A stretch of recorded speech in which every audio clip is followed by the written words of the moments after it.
well, definitely for women, but definitely even for men, is just, you know, they're making so many films are just so, you know, well, we all know what we get to see. But,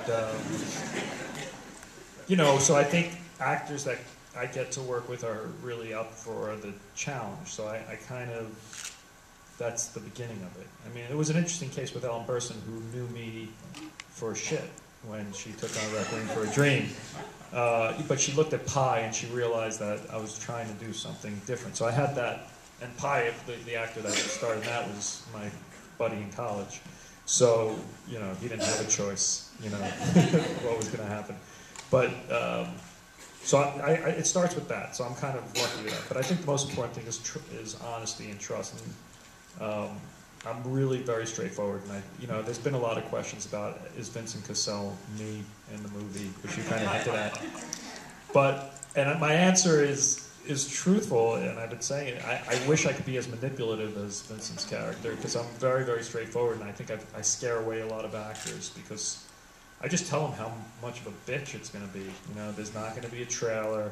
There's, you know, there's going to be shitty food on the set. All the money's on the screen because we were not going to get enough money to make this art film, and it's going to suck. And we're going to do 15, 16-hour days, and then emotionally we're going to really go for it and try and do everything, because that's why we're here. I mean, I remember having one actor complaining about takes, you know, and I don't do that many. I mean, you know, probably 7, 8, 9 takes or something. But I think that's a lot for some people, you know. But they would complain. I'm like, what do you complain? What, you really want to sit in your trailer or sit around the craft service table and shove your face with Doritos? I mean, this is why we're here. We've been waiting forever to get the money to do this, and then we've been waiting forever for the DP to light it and for everything to work. And now it's our chance to shoot. Why wouldn't you want to keep shooting? You know, it's, you know, that's the fun of it. So. I think I think it's a matter of trust is really the bottom line, and I just try to have them know I'm not going to burn them, and so far I've been lucky. I haven't really burnt an actor.